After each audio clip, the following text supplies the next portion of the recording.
take them. All right. Good evening. Welcome to the March work session of the City of Hiram Council. Mr. McGrady, get us started. Yes, sir. Let us pray. Father, as always, we come now saying thank you for this day. Thank you for life. Thank you for health and strength. Thank you for keeping us throughout this day, watching us through this last night. Father, we pray, God, as we enter into this session, God, you would lead us by your wisdom and your knowledge. And God, give us of your understanding for these appointed and elected officials. In Jesus' name I pray, with faith believing. Amen. Amen. Now we will have students from Hiram Elementary School.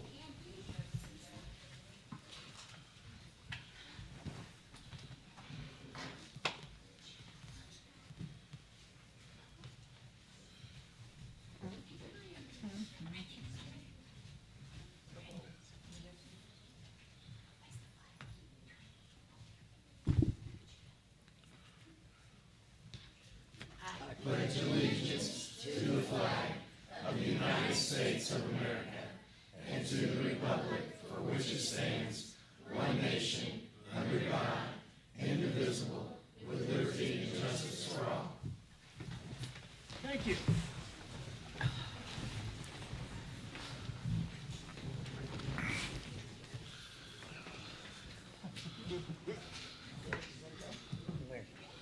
Thank you.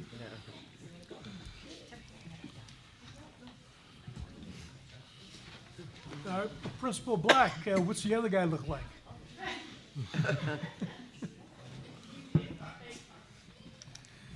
We're going to do our presentation for our excellent students at Hiram Elementary. We do have some passes. Oh, we don't have them, but we do have passes for our Museum of Flight that's out at the Paulding County Airport. They haven't got them to us yet, but we will get them, and we will get them to Principal Black to pass out to the students. That's awesome. Thank you so much.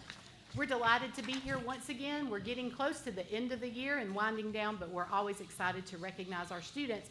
And for the first time in 3 years as principal, I believe this is the first time I have an all-male citizenship on Spotlight. So we're super excited.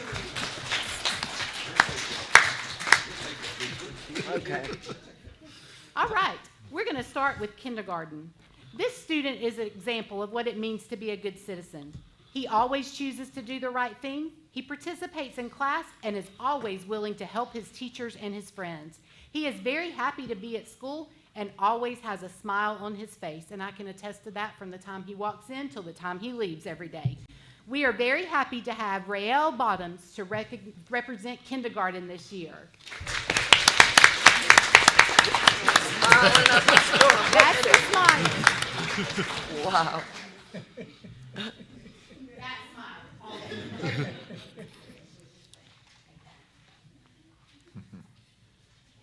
You better corral him. He's got that hop, skip, and a jump. In first grade, it is an honor to recognize this student. His level of integrity and accountability go above and beyond what is expected. He constantly makes decisions based on what is right, even when no one is watching. He takes pride in his school and classroom and follows his Hiram's 3 B's diligently. In his interactions with both teachers and peers, this student is respectful and kind. These values reflect positivity on our school community as well as the community of Hiram. Thank you to Judah Malden for being such a super Hiram citizen.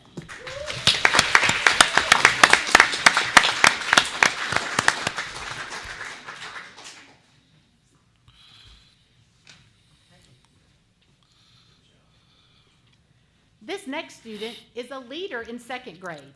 He is willing to help others whenever they need it. He also works really hard in class and has made some impressive growth in all academic areas. This student is organized, goal-driven, and has a positive attitude. His smile and enthusiasm are encouraging to others. Congratulations to Preston Harrison.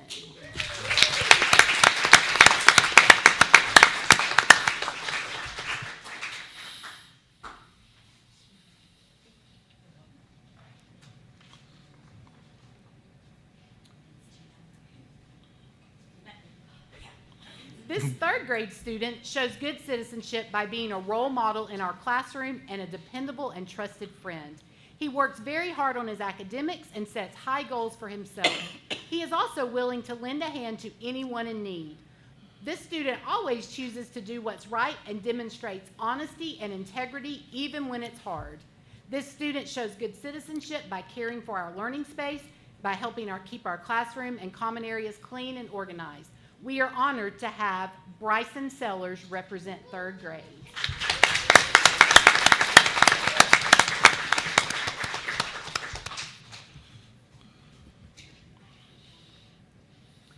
This student started later in the year at Hiram. However, he quickly became our student that sets the example for being responsible, reliable, and a student that follows the rules of our class and the rules of our school. This student always includes others in games and group projects. We are honored to have Nigel Thomas represent fourth grade.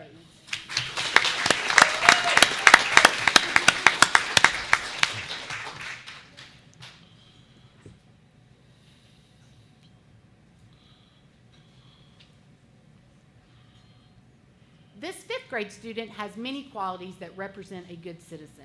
He consistently shows respect, follows school rules, and actively participates in our community. His contributions create a positive learning environment and enhance the well-being of his peers. This student treats classmates, teachers, and staff with kindness and courtesy. He respects school property by keeping it clean and tidy and abides by all school policies. He follows the rules of our school community, following the 3 B's. In class, he participates in discussions and activities, and he is involved in our school talent show. He has made every effort to welcome new students, making sure they feel included. He is honest, dependable, trustworthy, empathetic, and compassionate. His willingness to help others further exemplifies his character. Congratulations to Mr. Quentin Nathan.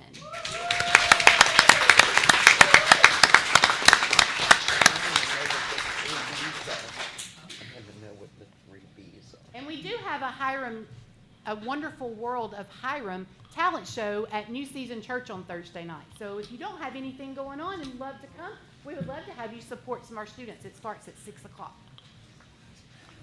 Principal Black, what are the 3 B's? Hey, what are the 3 B's? Safe, respectful, and responsible. Okay.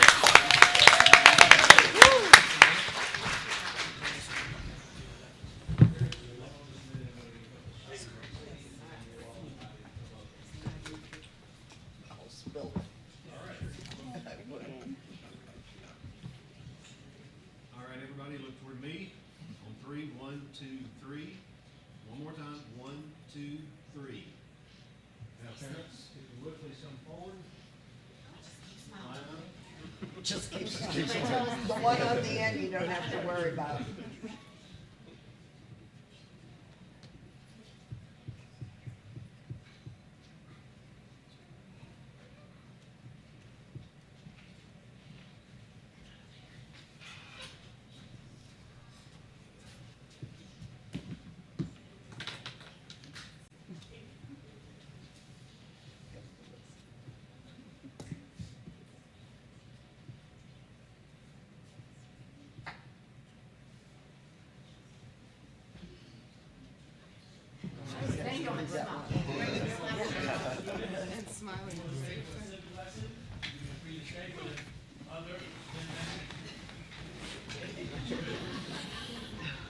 Nobody stays for a civic lesson.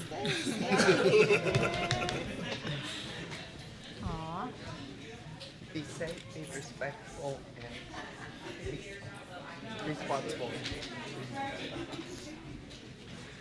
I mean, she mentioned them, so we had to know what they were. There's wonderful lighting and signage outside if you want to take a picture. I like how he clears it out.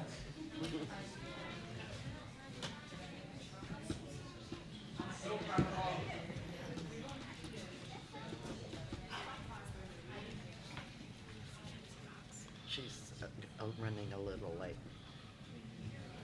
That's what I heard him tell me. If she has to do it, but.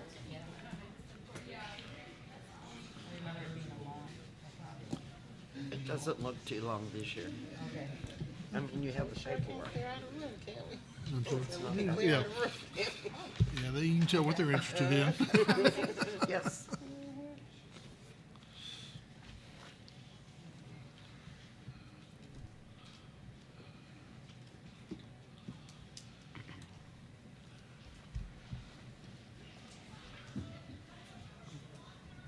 All right, moving on.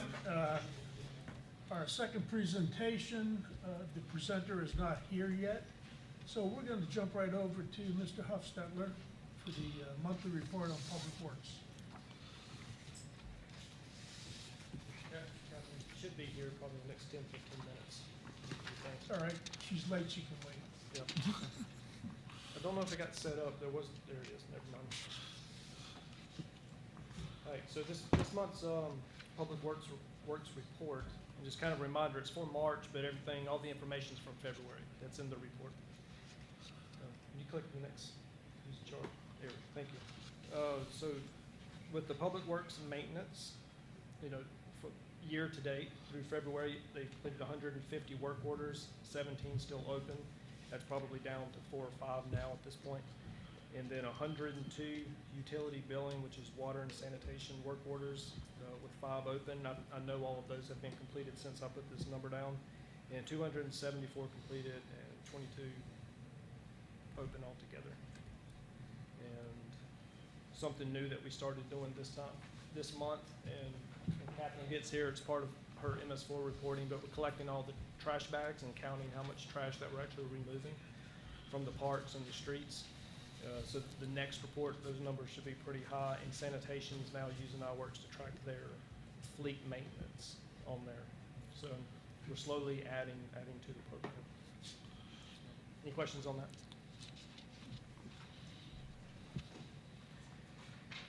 Okay, project updates. We got quite a bit. I'm just gonna kind of read through the list and then talk about a couple of them. So obviously the sewer planning for Grays Mill Park is still under engineering. The Duncan Circle Street improvement is mostly done. Yeah, just striping is all that's left. And Harris Drive Street improvement engineering. The 186 building renovation, that's completed. Our Public Works guys are gonna do some exterior work when they get around to it, but the interior and everything that they were doing is done.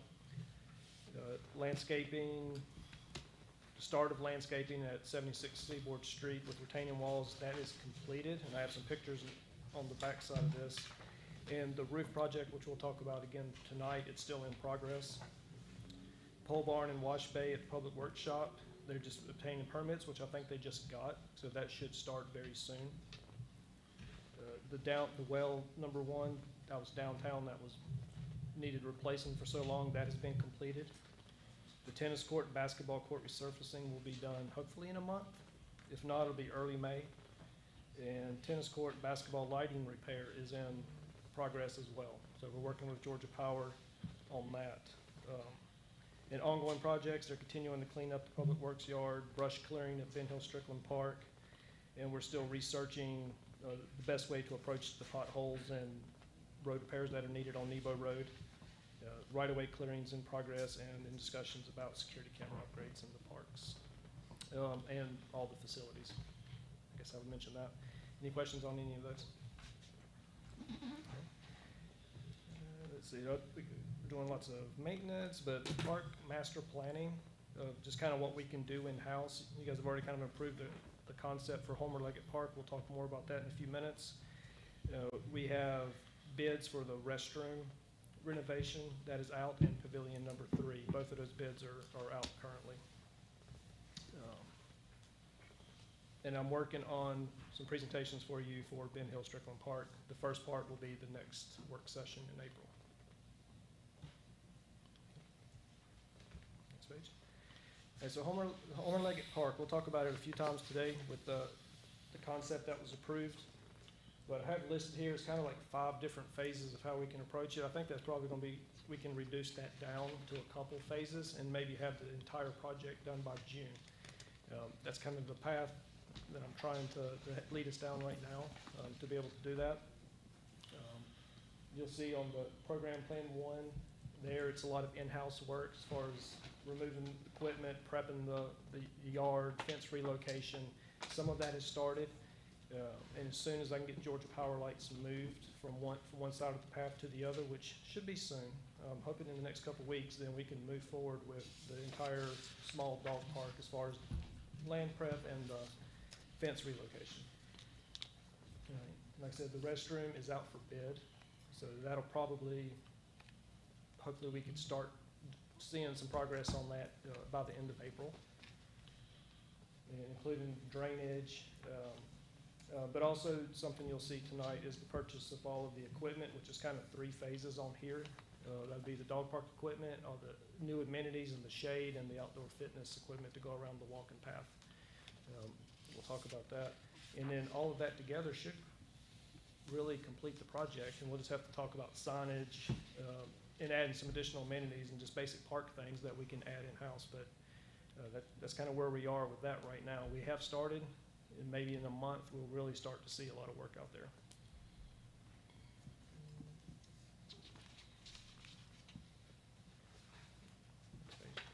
And I just included a few, kind of before and after, just a few pictures of the guys working. You can click to the next page. So this is 76 Seaboard, kind of what it looked like before, with the overgrown landscaping, and obviously still old signage, and nothing on there that really said City of Hiram yet. So we worked on removing a lot of that, and those retaining walls, you can see the old timbers and the landscaping, and kind of how it's, the erosion is in there. We wanted to address that. Flip next page, please. And then this is the work that has been done to this point, even though, except for the grass is growing in now. So it should be nice and ready and a lot safer for summer and more presentable. This is just some potholes. That's almost all of these will be Nebo Road. They're out there all the time trying to fix potholes, but you can see how big some of them are getting. It's a lot of filling in, I guess. And then as it expands and weather changes, it just continues to keep cracking. So we're working on a plan to try to address that further. Yes. Jody, when was Nebo resurfaced last? It's about 7 years ago that it was done. And it's been an ongoing issue with Nebo throughout its history because of the steep shoulders. There's very low or soft shoulders, or just no shoulder at all in some instances, where you have sides of it start sloughing off and it compromises the subbase, so you get cracks generally along the edge of the road, like you see. Yes. And of course, that's in the lane of traffic for the wheel. So one of the things that we're looking into is a deep patch reclamation project, and try to get enough of them lined up so that it's worth a contractor's time to come out and do it. And that's really, to do it for just one, you're paying an enormous charge, so we patch them like they're doing now. But once we get these things lined up and we can section off portions of the road so we know they're gonna do a full lane replacement, or at least a quarter lane to half lane replacement. Thank you. Problem is, we're getting a lot of semi-trucks, dump trucks using Nebo Road, which is really causing the wear and tear on that road. And these repairs, I give them a few months before they probably need readdressed again, especially with all the traffic that's on that road. We've repaired one in this parking lot across the street here during the Christmas event. It already needs redone again. I know it doesn't see near the traffic that gets. So there's been quite a few, and probably at least once a week now. It's kind of like pothole patrol to go fill some in. So that's in the works. And they're doing other streets too. I think they did Seaboard Township today and some other roads. There's just a couple pictures of playground repairs. That's the musical equipment that you see right there that's damaged, but there was a lot of other damages on the playground. Some of it's been repaired, some of it we're still working on, and that's both playgrounds, the upper and the lower. This music equipment is down on the lower playground. And then below that is, after the landscaping, we told the vendor to not clean up, and that was a good training opportunity for all of our guys, the new guys especially, to take the equipment out there and start sweeping and learning how to operate. So that's what they're doing there. And then after that, they went over to Ben Hill on the path where all the ducks are and started to clean that and really start to practice. So there's just a few more pictures of them, of that, and then working on the street with really just training on the equipment. So we have a lot of new staff now and a lot of training that has to go on. page. And that's it, and then, and then renovating, this isn't part of the renovation for the restrooms, but we're in desperate need of cleaning, pressure washing, and whatever we can do to keep them fresh until they're renovated. So they've been in there tackling that as well. All the bathrooms need addressing. Some of them by the basketball courts probably kind of the worst condition at Ben Hill, but they all need some work. But I think at this point with some of the smells and things, it's not a whole lot we can do other than just keep cleaning it until we can replace all the fixtures in there and stay on top of it. So, but they've been in there pressure washing and getting wet and have the mask on and everything else. So it's been fun for them, but they're doing it. That's really the report this month. I got some more detailed numbers if you really wanted to get into them, but they're just work order numbers. Me just tracking all kinds of different things. But any other comments on this report? Love it, thank you. Thank you, Michael. Thank you. Garnett? Thank Michael and Cliff for getting that pothole fixed at the entrance to your neighborhood.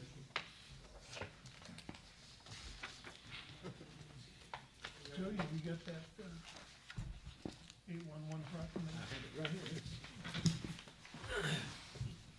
Thought you were gonna do it from memory, I'm sorry. I was, but never mind. Not time for any smart ass comments. I love the way. Okay, we have a proclamation. This is Safe Digging Month. And trust me, if you're gonna be doing any work on your property or anything, and you're gonna be doing any digging, make sure you call for locations before you start. Whereas thousands of times each year, the underground infrastructure in Georgia is damaged by those who do not have underground lines located prior to digging, resulting in service interruption, environmental damage, and threat to public safety. And whereas in 2005, the Federal Communications Commission designated 811 to provide contractors and homeowners a simple number to contact utility operators to request the location of underground lines at the intended dig site. And whereas the Paulding County Utility Coordinating Committee, a stakeholder-driven organization dedicated to the preservation of damage to underground utilities in Georgia, promotes the National 811 notification system in an effort to reduce these damages. And whereas damage prevention is a shared responsibility, by using safe digging practices, the contractors and homeowners of Hiram can save time, money, and help keep our infrastructure safe and connected. Now therefore, I, Frank Moran, Mayor of the City of Hiram, Georgia, do hereby proclaim the month of April 2025 as Safe Digging Month for the City of Hiram, and encourage contractors and homeowners throughout Hiram to always contact 811 before digging. Michael, do you want to come up here and grab this? You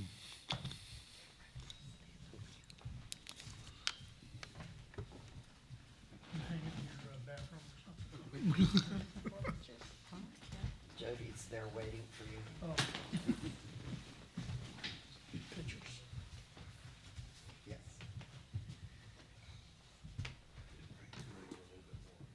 Yes, stand in front of me. All right, I don't have to hold my breath on on me in three. One. We'll just quit. 1, 2, 3. 1, 2, 3. Thank you. Thank you for having us tonight.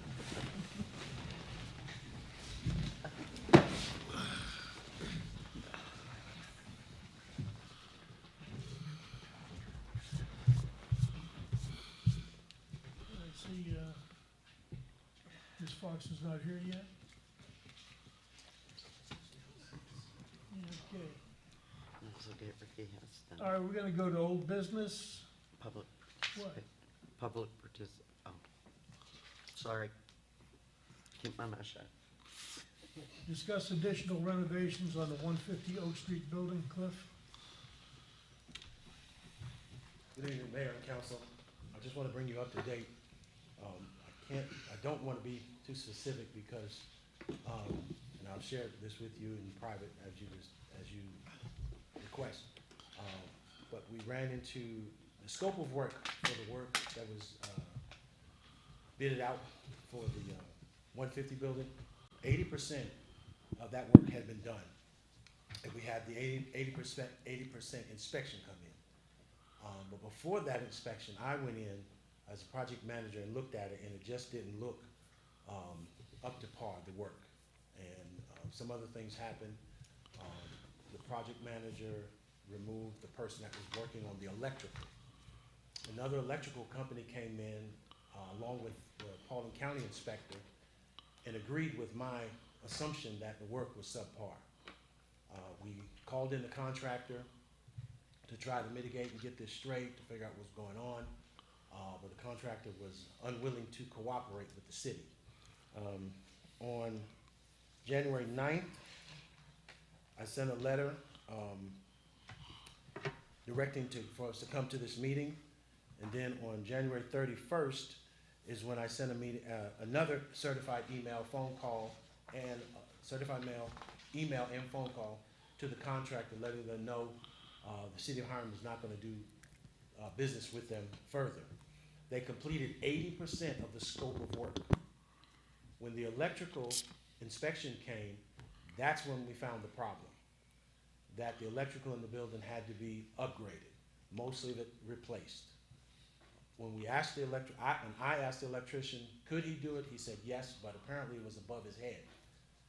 That's why the subcontractor he hired was removed, and that's why the city of Hiram was willing, and in this last letter we sent January 31st, we told them we will pay you the remaining of the 80% of the work that you've done. We'll pay you for the work that you have done, but you have to come and get your subcontractors' tools, equipment, and materials, tools and equipment off our 150 out of our building.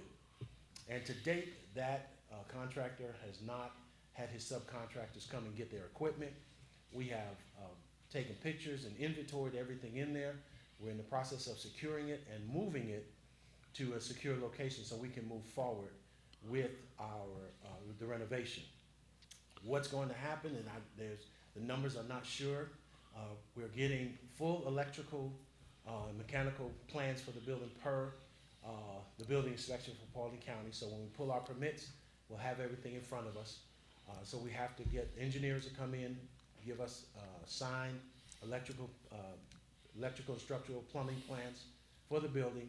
We're gonna get an electrician, not a subcontractor, to come in and complete the electrical work.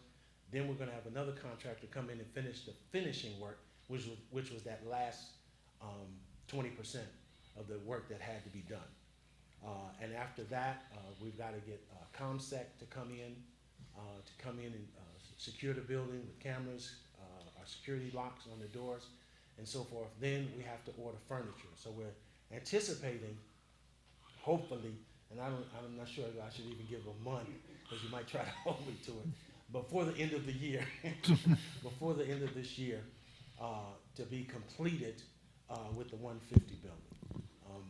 Again, all of that is, the reason we are at a stoppage right now is because of what I shared with you prior. Cliff, the 80% other than the electrical, is it acceptable? Yes, ma'am. Okay. The entire second floor was acceptable, but when the inspector went in and went in the attic and saw wires twisted together, not in boxes, that just put a halt on it. But the contract that we had was not qualified to finish to do that electrical. And it was compounded too by the age of the building. Again, it was a building built prior to 1960.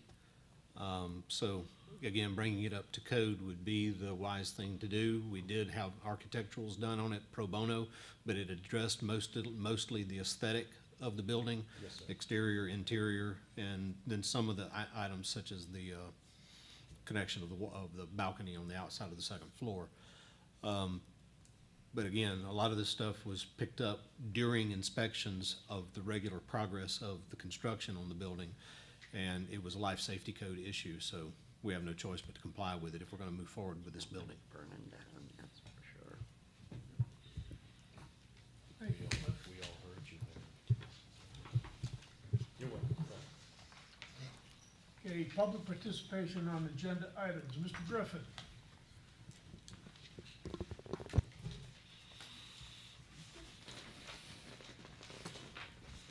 Good afternoon, city council members and mayor. Did you have any questions? I saw it on the agenda and I was wondering. Okay. I have a question. Yes, It says the event was moved due to complications. yes. Are you able to share what some complications may have been? A couple. One, well, there was problems with the notification for downtown. Some of the downtown vendors had a concern with that. And then when we changed the plans to ease their concerns, we ran out of space. We have approximately 48 vendors and about 12, 14 food trucks. And there's nowhere to put them. That's not including bathrooms, that's not including the people that would show up. So that was really the impetus to move the event. We just didn't have the space. Thank you. So the issue is that the downtown venue didn't work, even using our parking lot out here, it wasn't feasible. So we need to move it over to Gray's Mill, and we'll have to have a vote on that under new business. Understood.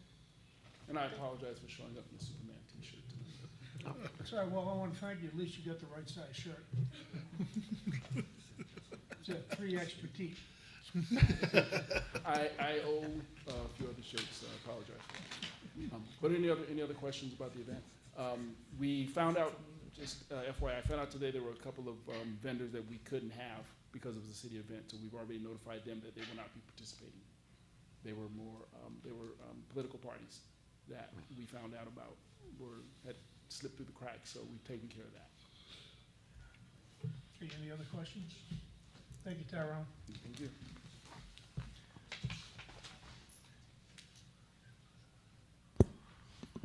Okay, under new business, I need a motion on item number 7. I'll make a motion to authorize the Hiram Rosenwald School Museum to utilize Grays Mill Park on March 29th, 2025 for their Taste of Hiram event. I'll second. Discussion, all in favor? Opposed? Thank you. Discuss open records officer change. Jody? This is to reflect the changes in staffing over at, in City Hall amongst administration to PD. Christy Langston, who was the deputy city clerk to Melissa, has moved positions over to the police department for their GCIC position, working with Nora, but since she has experience doing the open records, they're going to have her be the point of contact or the records officer for the police department and also be the backup to court. Similar to what Jennifer Prater was when she was here.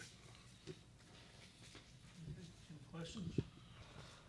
And open records will still go through Melissa Chosewood for, She's the ultimate responsible, yes. All right, Jody, while you're on it, discuss the budget work session date. Okay, guys. I've got to get a definitive answer on setting up a budget meeting like we do annually. The date or the month will be May, as it generally is. Usually it's about the middle of the month. There are conflicting schedules that we're dealing with, so we try to do it around the middle of the month or at least one of the middle weeks. So it's looking like if we're gonna do it on a Saturday, that it would probably be best because of, again, conflicting schedules, to look at the 24th of May. That gives us a short time frame to incorporate discussion items and changes that may be proposed by the council or may come up in discussion at that meeting, and then turn that around and get it ready for the work session discussion and a subsequent vote to adopt the budget. But we're gonna try to do it. That's Memorial Day weekend. Well, in the previous 2 weekends before, we're missing, I think the mayor is out of town, and we have Mother's Day weekend on the 10th. So it's a complicated month. If you would prefer to do an evening session during the week, we can look at that. But I do need some direction. And that's usually, what, 4 hours? It can be. 4 to 5. I mean, it depends on what the expectation is going into the budget, but Would May 17th be? I have a conflict there, but I will be happy to, no, that's right, you're out of town, that's right. So, and then, like I said, May 10th is Mother's Day weekend. We try to avoid that, because everybody's trying to, celebrate. Or we could do a nighttime session. I think that's an option. Yeah. Nighttime during the week? It would have During to the be- week, You said during the week? Yeah. Nighttime during and yes, ma'am, we can do that. the week. I don't like that idea. No. What about the last weekend of May? Well, that would be after the work session. Okay. Yeah. And look, if we have to, and Jackie's here to slap me down if I need to be slapped down. But if we have to, we can do it with that short turnaround, and instead of doing the budget hearing that day, we can move it and then do a special called session right after we have the budget so that y'all can adopt it. So, I mean, we do have the flexibility to do that, but it would be an additional meeting in the month of June. What's wrong with, May 24th in the morning? Memorial Day weekend, as Derek pointed out. You got plans? Saturday morning?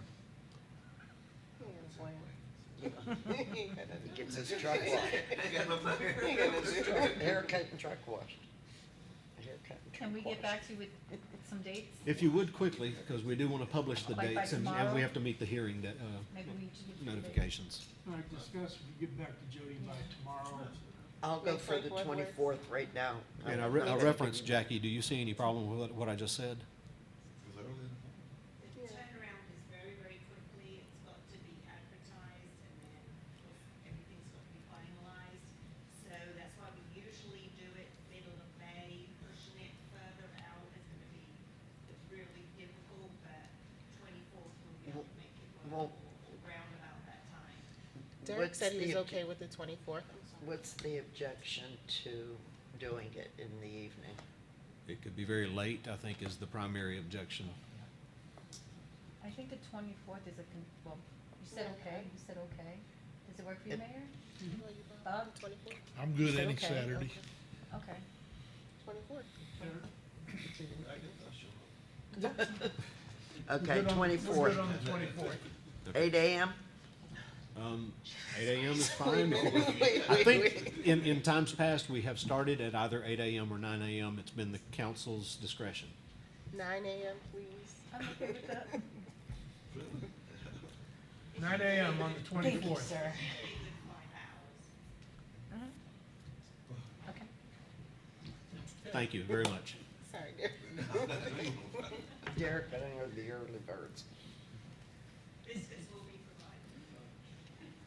By who? No. You, All right, I see Ms. Fox has parachuted in and made her appearance.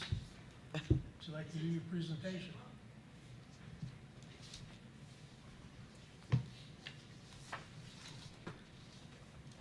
I apologize for my lateness. The cars were in the way, all the way from Florida. Pesky old cars, huh? I'll make it quick as I can. Thank you for allowing me to come and speak to you about Hiram's Water Resources. It's a requirement that we do this every year. We kind of slipped last year, so maybe this year we'll do one, maybe an extra one. This is, so what I want to do is remind you a little bit about what are our water resources. So here's my first page. What you see at first is Hiram's high up. We're kind of we're not in the lowlands, we're kind of in the highlands. And so we have a lot of little streams. Mostly that's what we have. And then we have our pond at the park. So you can go to the next slide. Okay, our water resources, water is life. Everyone knows that. If you don't have water, you cannot have life. And so, and a community needs water, of course. We have 3 types of water resources here in Hiram. We have our drinking water, which is very good. We have our wastewater treatment to keep our drinking water good. And then we have our streams, ponds, and lakes. And as part of this, the state has a lot of requirements for the small city of Hiram to keep up with. And we have to report on that on a regular basis. Make it just a little bit bigger. So we have a slew of requirements for our making sure our water supply is good, making sure we have water conservation, treating, making sure our septic tanks work, and our sanitary sewer that's connected with Paulding, and our fats, oils, and grease program for our restaurants, which we have many. And then, of course, our storm sewer system, which is one of my favorites that we work on here as well. And we are in compliance with all of these. Next slide. Okay, this is a map of Hiram that you all know. You can see we have a lot of headwaters in our area, little streams. And they connect to the bigger streams. Milk Creek goes on down to Powder Springs Creek, and then Rake's Straw is up on the top, and that goes that way too. And it all hits the Chattahoochee River. It all goes down into the Gulf of Mexico, and we're in the top. And things that you can see on here, our streams haven't been monitored very much, but some of them do. This is in 2020, Lick Log had elevated bacteria in it, probably from dogs, maybe some cows. That's my guess. And maybe septic, but I doubt it. So that was 20. And in 22, 24, there were a few more streams that were identified as impacted. Milk Creek headwaters had some little bit of bacteria in there, and also another part of Lick Log Creek. And then Milk Creek down below, the part that goes through the city, you can see it in the central part, that had elevated sediment levels. So, and then I'm pointing to another part that has elevated bacteria and elevated sediment. That's as classified by the state. It wasn't our data. We didn't have any data supply. We don't monitor our streams right now. But you can see our streams are getting a little more impacted. My guess is the sediment's coming from construction activities, which we have some. We have a lot. We're not heavy duty on enforcement. Paulding is not heavy duty on enforcement for sediment. Getting better. And bacteria often comes from a mixture, and it's surprising how much in cities it comes from dogs. Okay, here's again the next slide. Oh, that was our, sorry. Next slide, these are more stream pictures. I just wanted you to know that our streams are really small, and really small streams get impacted quickly. So buffers are critical. You know, that 25-foot mandatory state buffer, and then you all have a 50-foot buffer for new development, 50-foot buffer from the top of the stream bank to where you can start cutting grass is 50 feet for new development. And an additional 25, which is 75, no impervious surface, no driveways. Well, really it's bigger stuff that we watch right now, but no parking lots, no houses. That's what your requirement is. And we have not been very strict about that, but that is the rules. Okay, regulatory requirements. We have two sets of requirements that you all have seen, most of you have seen. We have this Metropolitan North Georgia Water Planning District, which is all the 16 counties and all the cities within. They have to follow all the same rules.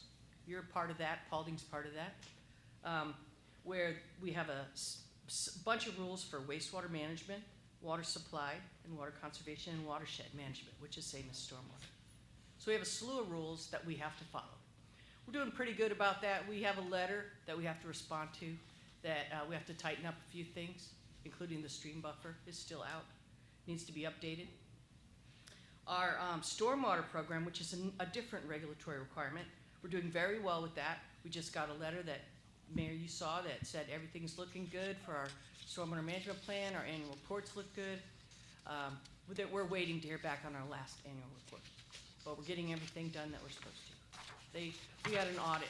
EPD came here and watched us inspect and went through our files and things like that, and we got a pass. So thank you, Cliff. And the new guy. The new guy. What I wanted to do, next slide please, is send a little education today, a little bit different. I'm going to talk about green infrastructure and low impact development. I've touched on it in the past, but that'll be the purpose of the main talk today, is for you guys to understand what it is. And it's very simple. There's a lot of words on here, but it refers to designing and using best management practices that are modeled after nature. instead of just putting the stormwater in a pipe, shunning it as fast as possible to the creek, it is slow it down, let it soak in, make more natural areas where it'll sit in there and soak down in. It actually costs less to do it that way, and it is a requirement to do that. So again, on this slide, it shows a picture of a rain garden. That's something we term it. It's just a low area with porous soil and a lot of perennial plants, flowers. We have one at the memorial right now. Okay, and it's very good for removing pollutants, provides storage capacity for runoff, costs less than traditional. No concrete involved. All right, there's 3 ways or so to look at it. Next slide, please. First, you look at it on big picture. Big picture. Now, here you have 2 subdivisions, right?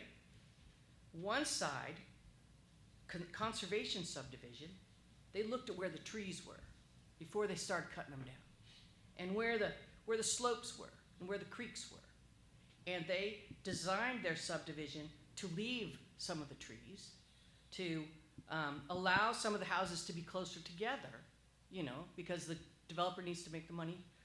And you have a conservation subdivision ordinance. You're allowed to do that here, where you allow people to be a little bit closer together from the setbacks and preserve the beautiful areas and let the water go into those areas and have a better, and actually the houses usually cost more because it's nicer. Then you've got a more traditional subdivision on the other, where all the trees are gone and cut. He pulls a plan, out of his pocket, the developer, and says, here, I've done this 50 other places, we'll do it right here too. That's the easy way to do it. But that's not the best way. So that involves this whole conserving natural areas involves land use planning, watershed planning, habitat conservation planning, stream and wetland buffers, keeping them all. So, next slide. Then you get a little closer in. Instead of the big picture, you go in. Where can we slow it down and soak it in? Well, here are some examples. On the left, you can see there's a swale. There's no curb. The water just flows right in there, and then it soaks in. And on the top little is a porous concrete. Water soaks in. You have to be careful when you build it. You can't just run your backhoe over that area 50 times and compact it. It has to have good porous soils. Then you can put the special kind of concrete with the porous in it, and then the water goes in, and then it overflows into this little swale on the right.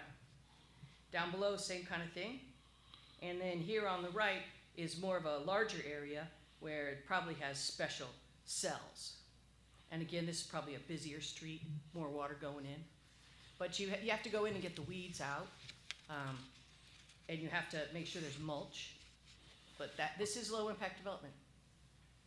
And why I want to talk, here's another one in a big parking lot. This isn't in Hiram, but see they have the porous concrete, and then this is in usually areas that are further away from the main part where everybody goes and parks. This would be more in the Christmas area side of the parking, where it's full. But you can do that too. All right, here's another one. Reduce street width in low traffic volume streets. So instead of having the big wide streets, you make them narrower, and maybe and then here there's no curb and gutter because it rolls right off the water. Okay, this is examples in Hiram. I want to say that I work for lots of different places. We are doing very well with green infrastructure, thanks to the support of the manager over there and Cliff. We require, as we're supposed to do, green infrastructure in all new development and redevelopments. And we're getting them. We are way on top of Bartow. We're doing much better than them. We're doing better than Paulding. We're doing better than a lot of places. And we look good. So here's what we're doing. This is the back of here, the City Hall.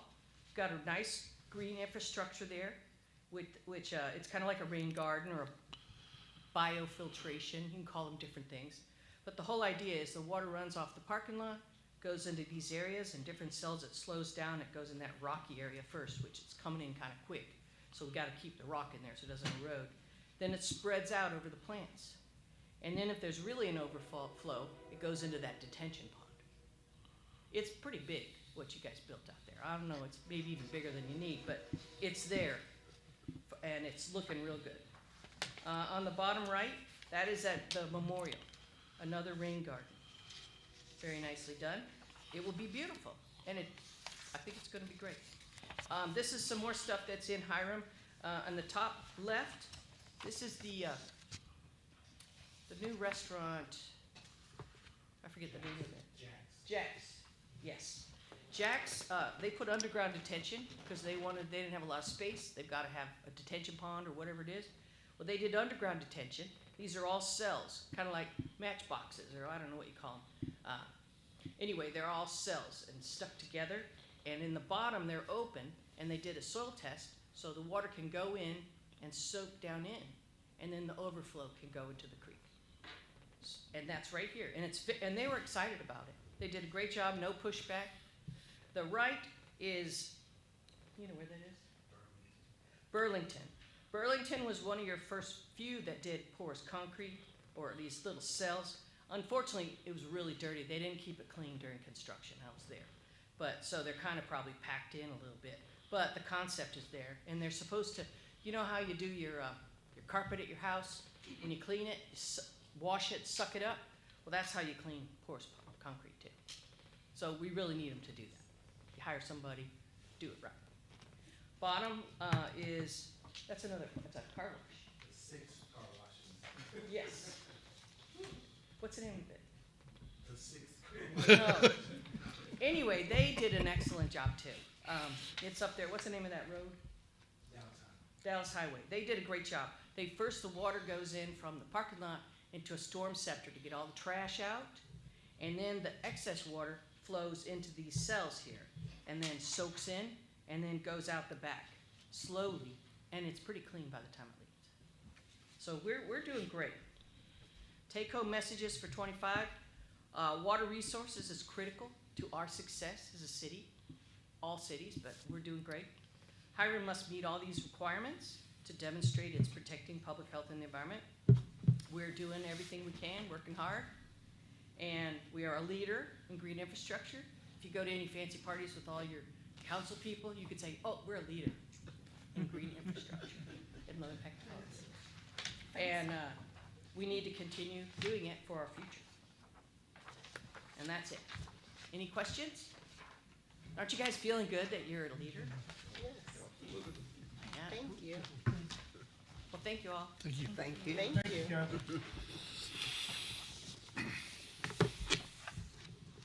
Discuss the roofing project at 76 Seaboard Street, Michael.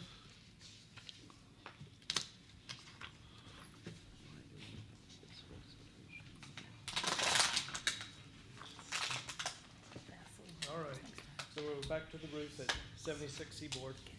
On February 4th, it was approved to move ahead with replacing the roof at 76 Seaboard with a vendor who no longer is responsive, apparently doesn't want the job anymore, for whatever reason. So the next lowest bidder, we reached out to them, and they're willing to still do the job for the price that they quoted. And so we're recommending to award Roofing Georgia the job at 76 Seaboard for a price of $28,525 and add a 10% contingency to that total PO for $31,377.50. Have you spoken with this other contractor? I have, and I've got the updated numbers, And they're willing to step up to the plate and get the job done? they are. And it's the 28, it's the lowest, they give us 3 options for pricing, and that's the lowest option they have, which was 3,000, 525. yeah, the 525 more than the first vendor. Just want to make sure that they do the job. Yep, they can do it, they'll be out. Quick When- question. I didn't Yes. see it, but is it a local business? Up there in Jasper area is where, now, the one that we had was local in Hiram Okay. originally. I'd like to be more intentional with trying to support our local businesses. We have a lot of roofing companies here. I'm not sure, they probably didn't see the bid, but if we could get the word out to our local They businesses. did. We reach out usually to several, 8 to 10 usually at a time for jobs. And honestly, really for this one, I only got 3 back. And, That was a primary focus for Michael. He and I discussed it, that we reach out. I gave him some names of roofing companies that I know of that are local, and he only had one that was really interested from our area. So the rest of it is just what we got. And hopefully they will be as responsive as we need them to be. Makes sense, okay. but they're in Jasper. I mean, it's not local, but it's close enough, and they can be really responsive to get here and get it done in a timely manner. When are they projecting to start on it? Well, I'll need to let them know that it's approved first, and then they'll order their materials and get it started. They know it's a before summer job. Okay. It needs to be done well before summer. They're aware of that. It'll be done before Camp Hornet? Yes. Okay. Yeah, probably well before that, but that's the Well, ultimate goal. there's only before a couple summer more, camp, for there's sure. only a couple more weeks of school left. Yeah, I know, yeah.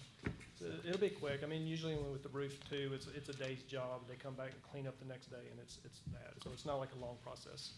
Okay, Michael, do you want to talk about the purchase of the dog park equipment? Yes. This was not on the agenda originally, but I put together a little packet, and I handed each of you kind of a description of purchasing equipment. This is all of the amenities, shade, the dog park equipment replacement, and adding outdoor fitness as well. So I reached out, researched our Sourcewell contract, and Burke Playground Equipment was who has that bid, won already through Sourcewell, and our local vendor that does Burke Playground Equipment is Place South. So Place South came out, designed, met out there, we talked about where the fence is going, where we want everything, and he kind of put together a design and the pricing for what it would cost. He did it in 3 phases, but really it saves in shipping and it saves in labor and installation to do it all at one time. And the full cost of $129,447.35 is still below what we originally projected we would be spending on everything. And another good thing about purchasing with them, like I said, everything's already bidded and sourced through Sourcewell. Their shipping time is about around 6 weeks as opposed to 12, which is what everybody else was, well, the other companies we were looking into, they were saying about 12-week lead time. And we also get some significant discounts. That's a great discount. As well. Yeah. So this can be a direct purchase using the Sourcewell contract. So that's why we wanted to bring it to you now, and then we can have it in a timely manner. Maybe even can be done before the restrooms are renovated, and then by June, like I said, the full park should be done and ready to go. And this would be mostly splost funds. We'd have to use some general fund for some freight and some other little things we do to get it prepped with Public Works, but it's mostly a splost funded. Jim, do you like the pictures? Do you like the drawings of what it might look like? It looks amazing. I have one request. Could we possibly choose the colors and reflect the Hiram colors? I love the colors in this, but if we can uniform our parks and do like purple and yellow throughout, that way when we have our homecoming, we do balloons for them. Yeah, so there are other color options. Okay, too. great. This was the original, just design, what they put together. Perfect. So I love it. we could do that, and we'd have to figure that out before we actually make the purchase. Any other questions? Commissioner Snipes and Graham. That it, Michael? That's it. Thank you. Okay, we've had one person sign up to speak, that'd be Ricky Hess.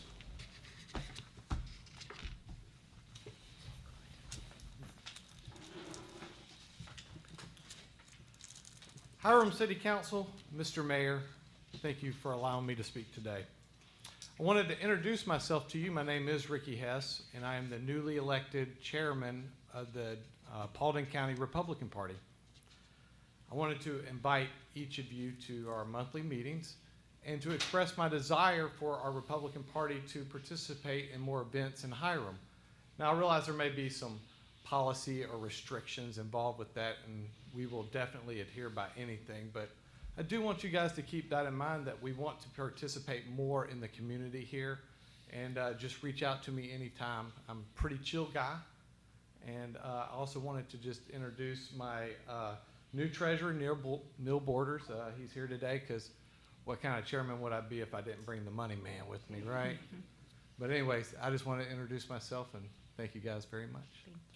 Thank you. And thank you for the Politic Informer. Oh, sure, definitely. Great job at keeping us all informed. Yeah, and that will still continue as well. That's always been a unbiased, nonpartisan platform, and that will still be the case. When I was running for chairman, it was to tell people that I wanted to inform them of everything that's going on in the government, and the Informer does that as well. So it's kind of synergized that way as well. So that will still continue on. You just do us a favor and make sure you double check that the information you put in the Informer is accurate as far as the city of Hiram goes. Yes, sir. I do that all the time. Thank you. All right. Thank you, guys. Thank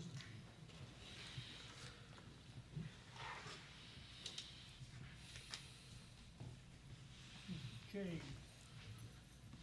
Staff comments. Bob, you got No, anything? nothing. Tiffany?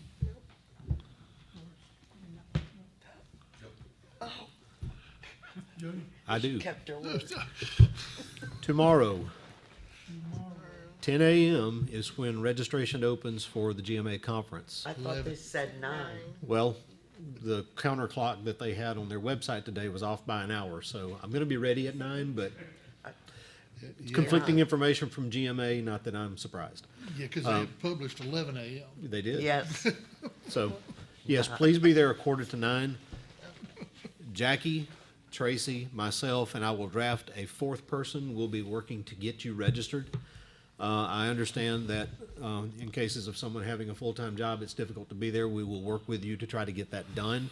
But your presence is greatly helpful so that we can sit and go through the process, trying to ensure that you get the classes that you want.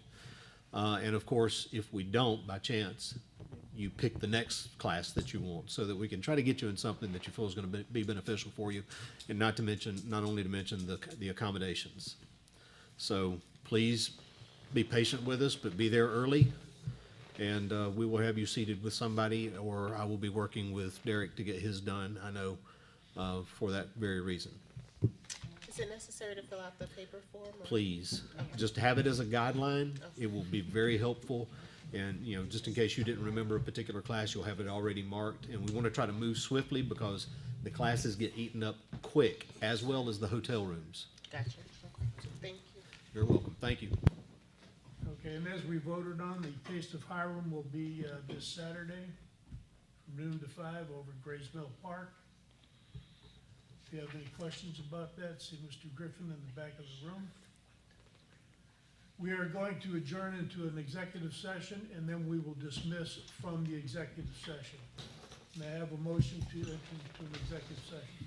I'll make a motion to move to the executive session. I'll second.